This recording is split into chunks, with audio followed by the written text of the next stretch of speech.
Why is the world in love again? Why are we marching hand in hand?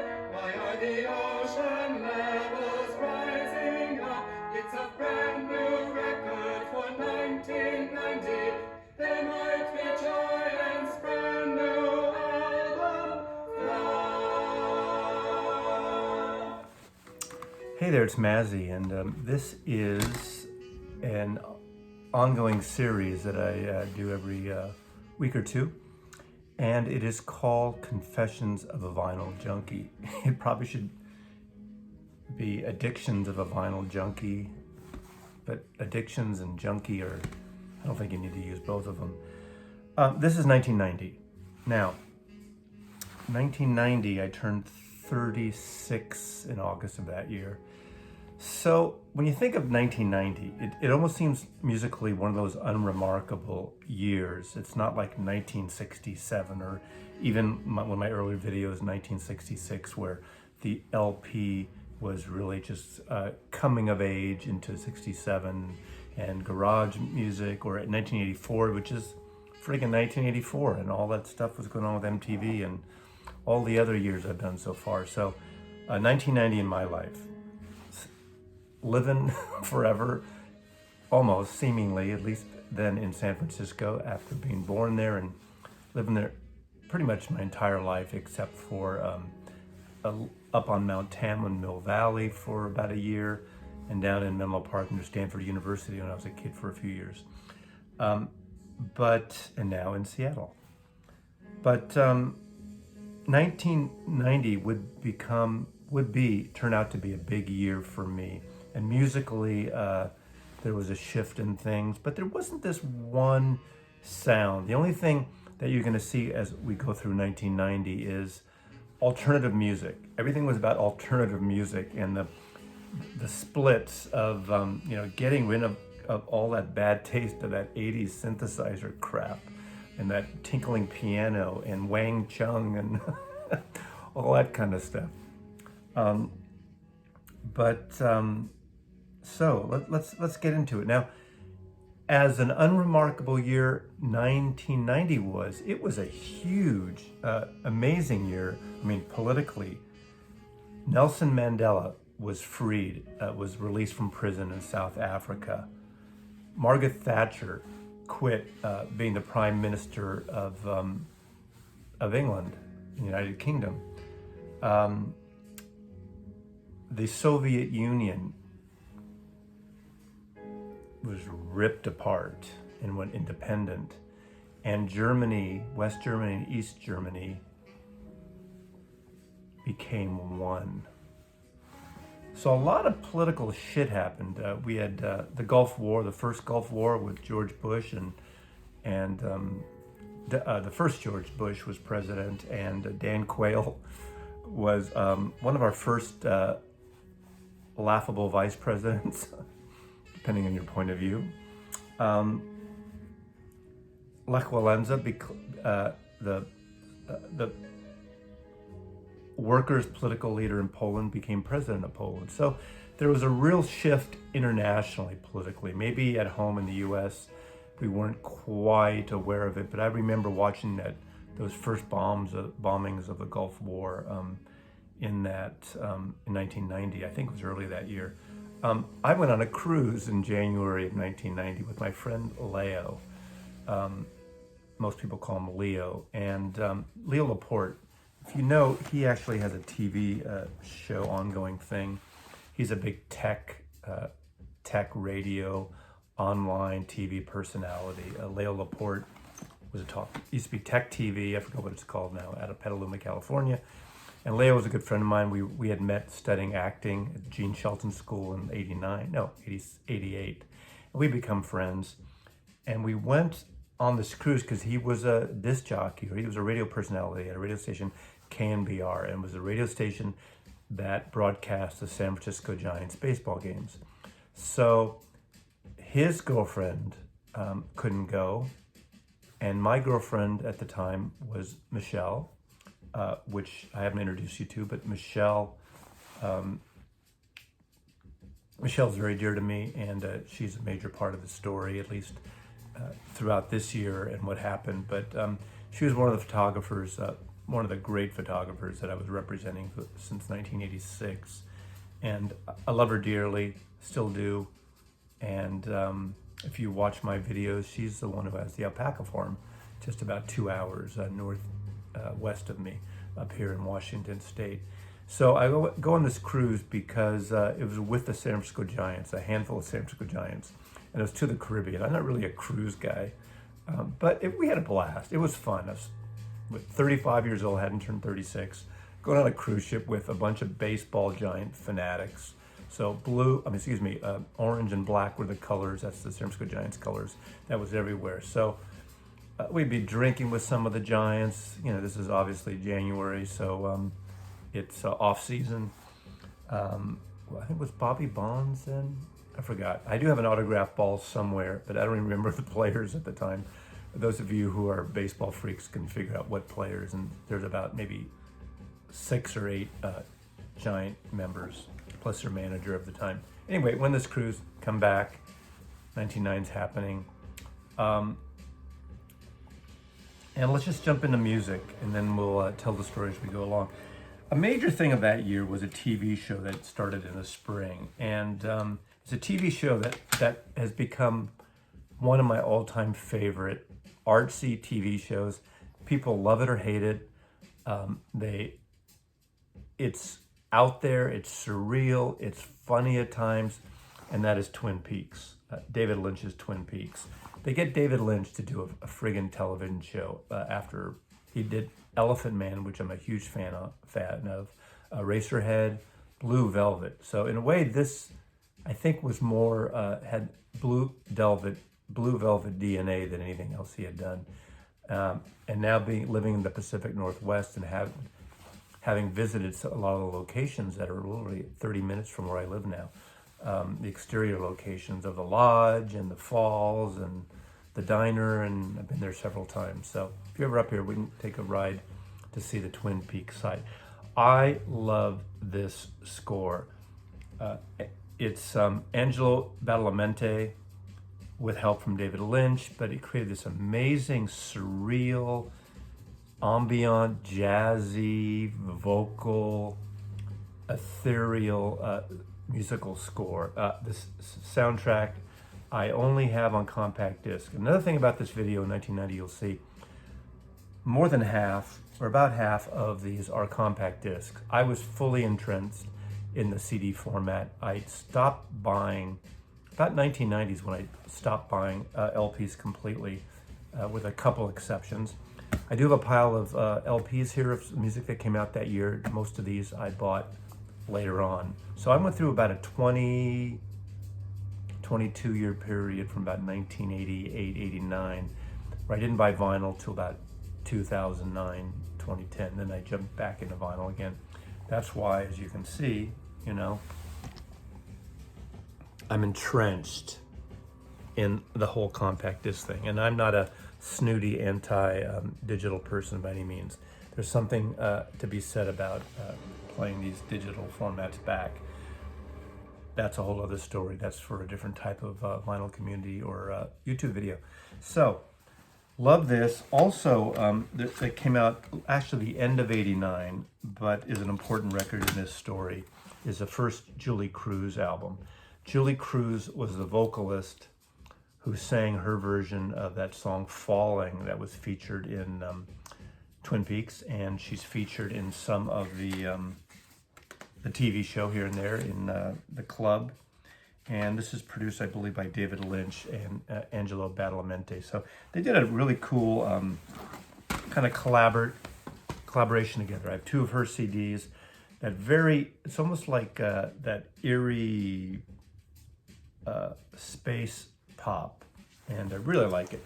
This is a reissue. I don't have the original Warner Brothers Twin Peak album on vinyl like that CD, but this one came out several years ago of Twin Peaks, and this has the whole score as well. This is a cool record. The pressing is mediocre at best. There's some pops and ticks and things, but it's got obviously the famous Twin Peaks thing, which is just a great electric guitar, almost like soft surf, moody piece of music. It ends with the song Falling that I mentioned with Julie Cruz.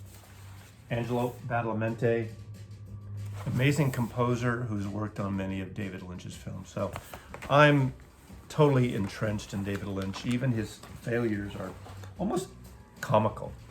So another group which I love, and I've showed this on my channel here, is They Might Be Giants. This is their major label debut on Elektra Records. Flood, love this record, 1990 again.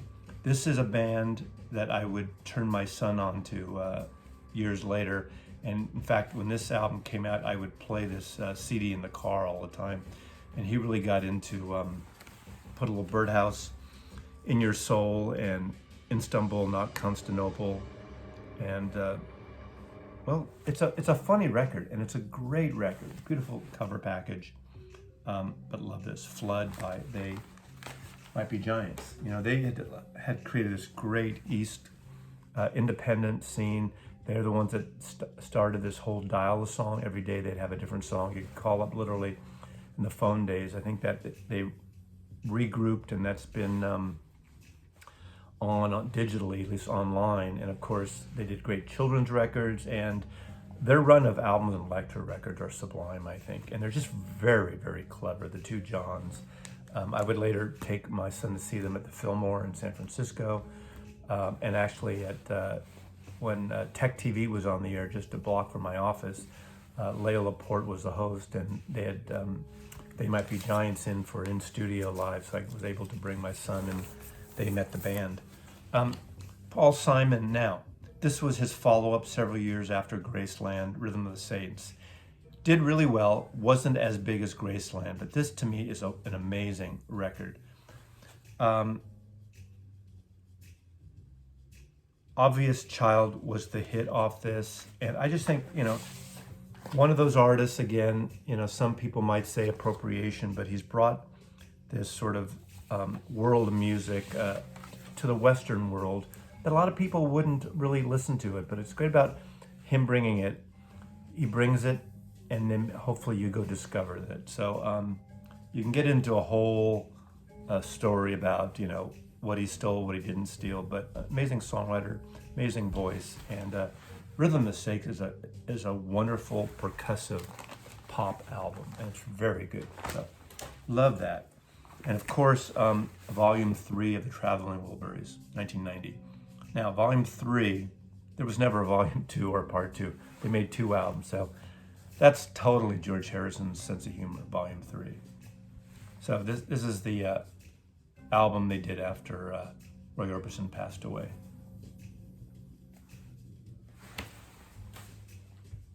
Let's kind of go back and forth with the compact discs.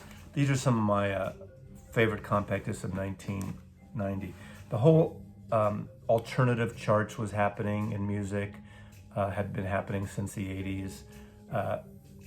A lot of dream pop stuff was going on and really getting popular in the college circuit, on alternative radio. And one of my first bands that I got into, and this is their debut, this is the Sundays, and it would be considered dream pop. And it's just a gorgeous album. I'm going to use ethereal a lot in this video because 1990 for me was a surreal, ethereal year. And I'll tell you why in a little bit. Another band, this is I think the third album by the Cowboy Junkies. Have sort of a Western flavor, but again, very dream pop, but not in the psychedelic side. It's almost like country dream pop. Very slow.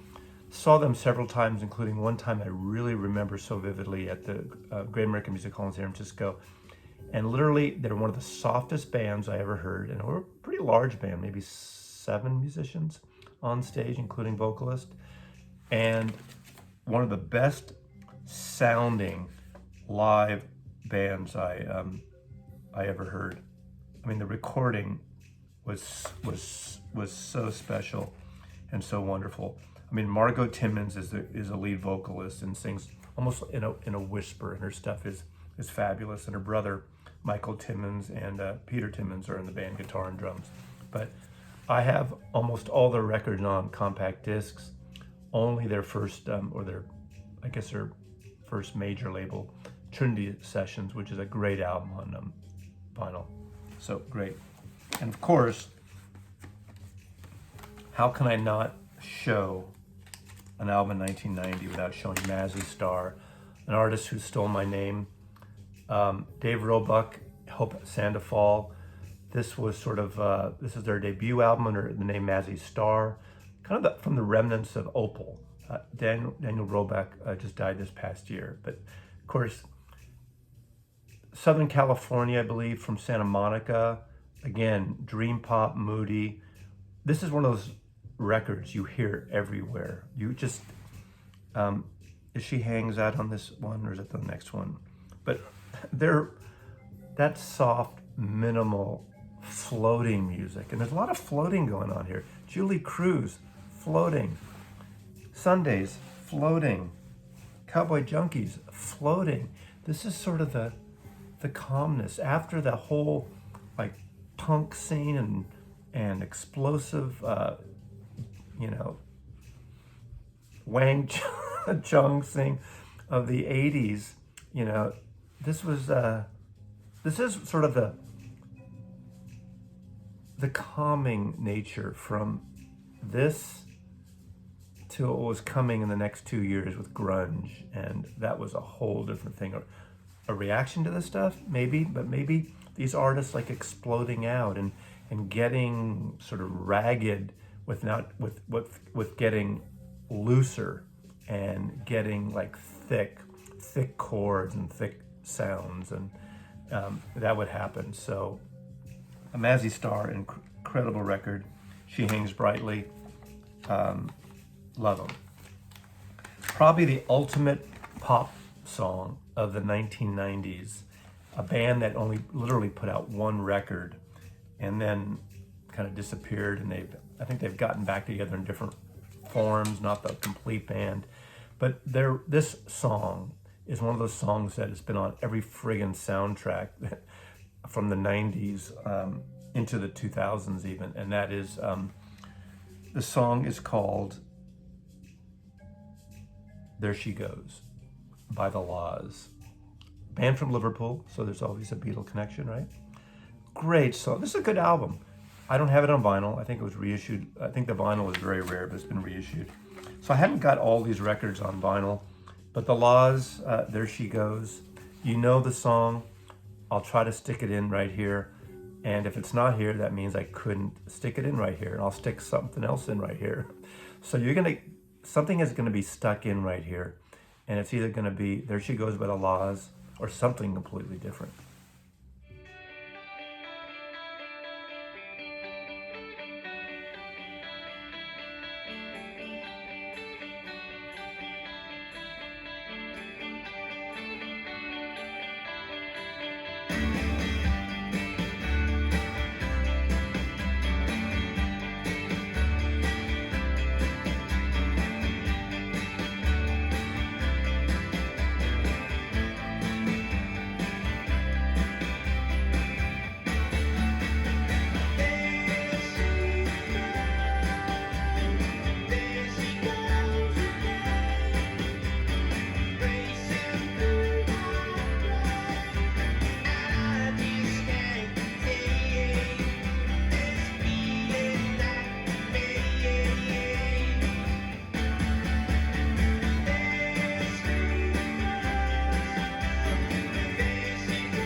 What was there?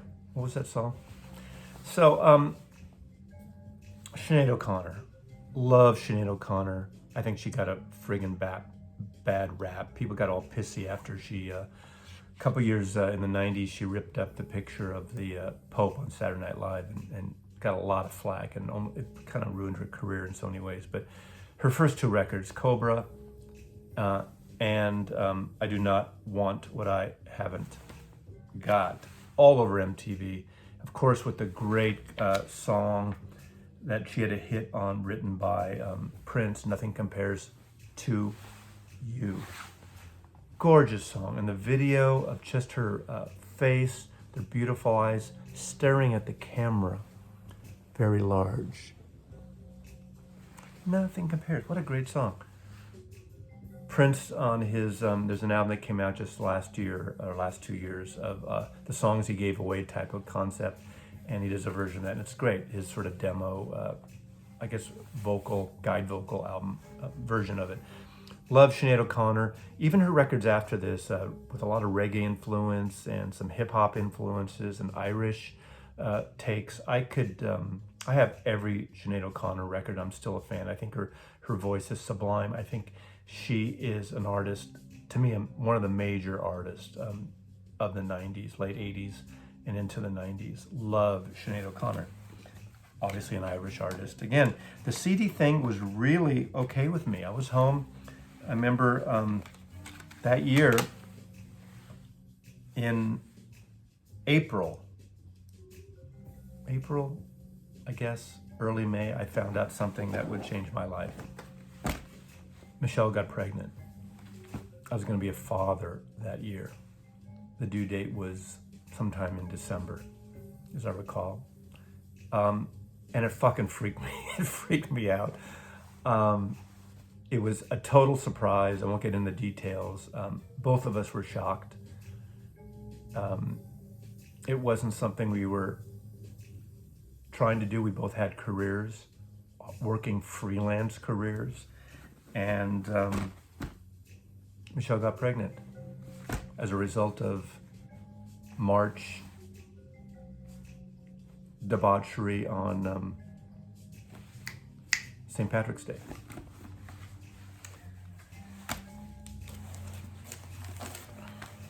A perfect record. This record just came out again, was reissued on Red Record Store Day as a double, because it's a long record, and they put it over 2 discs. This is an original copy. I had a friend, Jim, at Warner Brothers, would give me promo copies still. This is a collaboration between Lou Reed and John Cale, both obviously original members of the Velvet Underground. If you look here, you can see Andy Warhol's face. And I actually got this on vinyl, and I bought the super edition velvety cover. In fact, I probably should show you that CD that is beautiful. This is an autobiographical story of Andy Warhol from just the minimal point of view of the 2 collaborators.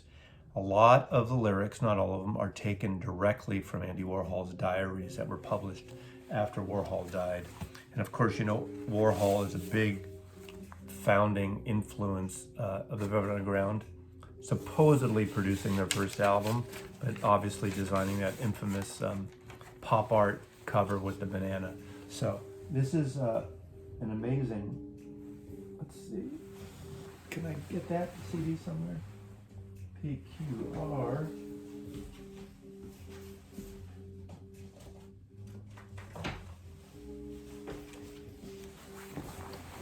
This was a special edition, Velvet. So I did buy this. I got the vinyl promo, but I wanted this with the book inside, color record. I got really into the beautiful packaging, even though, of course, we all talk about how we love large records and large formats, and you can read the liner notes. Designers, especially in the late 80s and early 90s, started doing some amazing design with what they could. Obviously, box sets started happening with the advent of, I think it was Eric Clapton's Crossroads box set and the Robert Johnson box set that really surprised everyone and was a huge hit. Old Blues Player made, 18 tracks, becomes a box set hit in compact disc. So we were fully entrenched in this. And of course, I've said this many times on my channel, it would be around 1984, 1985, when I purged about 2,000 of my 6,000 albums, which I'm regretting to this day. But I'm not an apologist, and it's happened. So there you go. An artist who made one of his worst albums of his career that year, 1990, is Bob Dylan. This is, in my opinion, the failure he did with Don Was. Don Was also did, was it not Down in the Groove? You know, the colored cover with the wall painting, which is a great record. I'm blanking on the name because I'm doing this improvised. The song on this that everyone loves to make fun of, which is actually kind of a great pop thing, is called Wiggle Wiggle. Wiggle Wiggle is a hilarious song. I would put it on this video, but I can't show any Bob Dylan because it'll be ripped right out of the socket of my video here. But Bob Dylan made a crap album. But I was getting into a lot of mood, but this is a record that I really liked. And it's one of those records, it was good music, wrong time. And that was Jellyfish. Barry, a band, they made 2 full-length records, very poppy, very sunshine pop, very theatrical, almost like a little bit of Queen mixed in, amazing vocals, psychedelic, but psychedelic pop and very lush. In fact, the last, 10 years, I'd say the closest band that comes close to this is Management, MGMT. They make records in this vein of Jellyfish. The Beatle connection here is the 2 main guys from Jellyfish sang background vocals on Ringo Starr's album, Time Takes Time. But Jellyfish, pop music at its finest, and pretty amazing. I know these have been issued on vinyl and I haven't gone there, but I love this stuff. These are just great, great songs. I remember in 1990, I was driving down to Los Angeles a lot for work from San Francisco. And this is the kind of stuff I would, drag in the car with me. Just love driving down I-5, 6 hours, flooring it to 80 to 90 miles an hour on I-5, going to Los Angeles and blasting things like Jellyfish, which was pretty wonderful. But again, the CD era, compact disc, Jellyfish, Barry, a band, and too late, too soon. In the 70s, this probably would have hit better, maybe even later. Of course, grunge was right, creeping on their ass, so that was happening too. Another, record I remember, I picked this CD up in Los Angeles. I went to Tower Records and picked up Armchair Traveler. This is the first solo album by Jeff Lynne. Traveling Wilburys, and of course Electrolyte Orchestra and The Move. And this is his first. He only had 2-3 solo albums, if that, maybe just 2. I can't remember now. This is actually not a bad record. It is a cover of the standard September song, but again, one of those things that it's self-produced, so it's got the sound of a Jeff Lynne record. So, I think later he smartened up and he just started sticking ELO on everything, whether he does everything or not. So, not a great album, but I'm an ELO fan. I love that pop sound that he gets. Sometimes now I get tired of him playing drums. I wish he would get a real drummer. But I like this record. It's not anything to, get in line waiting for, but it's kind of a good pop record. Jeff Lynne, 1990. Band that I've been following to this day still, and I mentioned them many times, and that's a band from East LA, rock, Tex-Mex, cowpunk, just beautiful band, Los Lobos. This is The Neighborhood. I think this is their 3rd album, possibly, or the 3rd major label album, if I'm not forgetting. Produced by Mitchell Froom, who was married a while to Suzanne Vega. And John Hyatt does a great vocal collaboration on Down on the Riverbed on this album. So it's kind of a cool record. Love all Los Lobos records, and this is amongst my favorite. And of course, World Party. World Party was amongst my favorite records of the late 80s into the early 90s. Carl Wallinger was a member of the Waterboys, and Goodbye Jumbo. Amazing record. I don't know, this is really rare, I think, on vinyl. I wish they would reissue these records. there's teasers that these are going to be reissued on a whole program on vinyl. World Party, I saw them twice, literally in the last 10 years at the Great American Music Hall, so a small venue.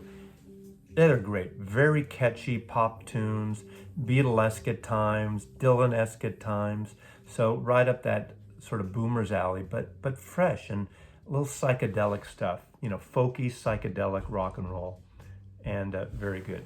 So World Party. And let's have a little break, some music here, something. I'm gonna put something here, I have no idea what.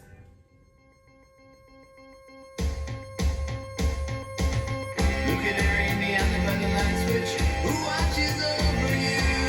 Make a little birdhouse in your soul. Not supposed to find a point on it. Say I'm the only bee in your bonnet. Make a little birdhouse in your soul.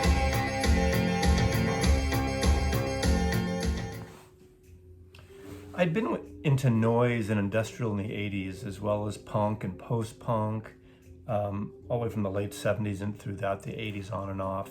Going to a lot of clubs with my friend Brooks, a lot of art things, into the art scene. You know, of course, we're into that whole art scene. Everyone always wore all black in the 80s. I still wear all black half the time. Not all the time. I like some color too. I'm not wearing a black hat because I'm one of the good guys, I think. It depends on who you ask and when you ask. But Goo, Sonic Youth. I don't have to say anything about them. Love this band. I got it originally on CD, so I only got the reissue about 5 years ago on vinyl. I didn't get this on vinyl to begin with. I saw them when they would tour around. Was really a fan of just the Jagmaster sound of Thurston Moore. Of course, Kim Gordon on bass. Just an interesting band. Love this. Love the cover, the comic frame art of the cover. But these kind of bands that were getting thrashy and loud, and the Pixies, where it's not easy listening. Okay, I started using headphones a little more. I'd gotten these on CD because Michelle was pregnant. And, you know, as a courtesy, I had to like shut down the speakers. You all know that people have young kids and families and partners who maybe aren't into music as much. Michelle really likes music a lot, and she tends to, if she discovers an artist, an album she loves, she'll play that forever. Like she'll play that 1 or 2 CDs in her car, like for a year. And I'm completely playing different things. But every once in a while, it's okay. I mean, that's just the way it is. I mean, you know, not many partners I've been with, in fact, no partners I've been with have been entrenched in music as much as I have. So it's something, you know, when you're in a relationship, it's a compromise. And this stuff, as I liked it, didn't come through the speakers much, unless Michelle was out, and I just was able to blast it on a Saturday or something, you know. I mean, we all know what that's about. I'm talking to you, John, in North Carolina, and a lot of other people in the vinyl community out there. So, love this stuff, but it became sort of headphone stuff. Even this record, amongst my favorite thrashing guitar fusion, is John Zorn, Naked City. I got this again. This was original I had on compact disc. I still have it on compact disc. Years later, I got the vinyl record because I love that cover photograph by Ouija. Ouija was his photographer that showed up on at crime scenes, and there's a lot of mafia and hitland type of crimes where he would photograph the dead bodies and things at the crime scene for the police, like a freelancer. His work has been at Museum of Modern Art and a lot of museums these days. But look up Ouija, Weegee. But another thrashing album that became an album for me a little different. So I'm going through the year, you know, I'm working. I'm looking for another photographer to pick up because Michelle's pregnant. I was working in her studio as a studio manager, and I was starting my own, I started my own agency in '86. So I did have a second photographer by the name of David Maisel, an East Coast photographer who moved to the Bay Area. And so I did have my own business, but it was still growing. And Michelle was one of my most popular photographers. So she was scaling back, obviously, during her pregnancy and that. And, well, it was just a different time. My son Joseph Clement Maslov, was born on December 15th, 1990. I lived in an apartment on Broderick and Hayes in the Western Addition, which is literally a block off the Panhandle, not too far from Golden Gate Park. Now they call the area NOPA, north of the Panhandle, which is kind of real estate trendy. When I was there, it was, I had a great flat. I paid $560 a month for an entire upstairs flat, basically a one bedroom, but my bedroom was in the living room area. Beautiful flat, one unit above a storefront on a corner of Hayes. And I love that apartment. And my landlord wanted to sell it to me for, I think, $175,000. And I thought he was fucking crazy. Should have bought it. San Francisco, $175,000. But we bought, Joey was born, and then into 1991, we bought our first house in June of that year in San Francisco in the Intermission. And it was a full lot coverage building, which means instead of a backyard, the building was a full lot. The back part of it was this big warehouse. So we were able to convert the warehouse into a studio, a photo studio for Michelle. And we lived in this small apartment upstairs until 10 years later, we renovated and added a third story. And that's another story to be told another time. But a special time in my life. I become a father, turned 36 years old, buy my first house into the next year. The chills, that's kind of like what your life is like. It's chilling going through this time. Band from New Zealand. The opening song on here is again an amazing power pop song called Heavenly Pop Hit. Really great. They reformed again. There was sort of drug problems within the band. This I just got recently. I originally had on CD their first two albums. They did have an independent record before this, but this is their first major, as I recall. I'm trying to think if this was on, what label this was on originally. I'm blanking out. I'm thinking it was Rough Trade, but I could be wrong about that. So the Chills from New Zealand. I did love them. Another band, actually Michelle liked this song, Heavenly Pop Hit too, and I'd play that in the house. But 1990, it doesn't seem dramatically, it's all over the place in terms of music really, right? It's dream pop and a little psychedelic, a little rock and roll. You know, two records, actually there's two more I'll end with. This is the second record, and this is a record Michelle just loved. And we would take drives and go down to Carmel, California, and stay in Carmel in the Monterey Bay, which to me is one of the most beautiful places south of San Francisco, and go down through Big Sur. And I would just play music in the car. And one of the records we both loved and artist was Luca Bloom. Luca Bloom was an Irish singer, the younger brother of the great Irish folk artist Christy Moore. He changed his name because he didn't want to like leech off his brother. He plays this electric acoustic guitar, kind of really hard, but his Irish lilt and his voice is just beautiful. All these records that he did for Reprise Records are amazing. If you like folk music, but something with a little more balls, I saw him a few times at the Great American Music Hall in San Francisco.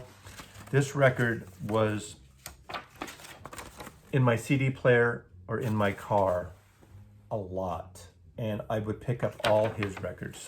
Motorcycle Bike, I think. I forgot the name of that one that came after this. But this is called Riverside, Luca Bloom. And then lastly, the obligatory Neil Young record, because Neil Young puts on so many records. Neil Young, Ragged Glories. Neil Young and Crazy Horse, another one he keeps putting out. This is one a little more thrashy. I like this record. Country Home, White Line, Fucking Up over and over, Mansion on the Hill, but another of the Neil Young records. So I think it's time to end this. 1990, and drenched in CDs, even though I have some records here, I would pretty much stop buying CDs except if there were Beatle reissues or something really special. I mean, I stopped buying vinyl for literally the 90s and 2000s up to about 2010. So, and I'm fine with it. I don't think I'm going to get rid of my CDs anytime soon. So, hope you enjoyed this. There's a whole series of these. And I'm going in random years, not in sequential order of music that hits me and times that hits me musically and emotionally. So my son Joseph is about to turn 30 this year. He's living in Portland, Oregon. I love him dearly. He's a wonderful human being. And take care. Mazzy loves you.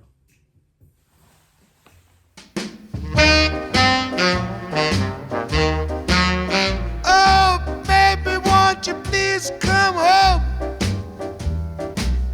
'Cause your little daddy's gonna be all alone. I have tried in vain, never no more to call your sweet loving name. And if you go, you break my heart. I never thought that we could part. For every hour in the day, you can hear me say, baby, won't you please come home? I need you badly. Won't you hurry, hurry, hurry, hurry, hurry? Baby, won't you? Baby, won't you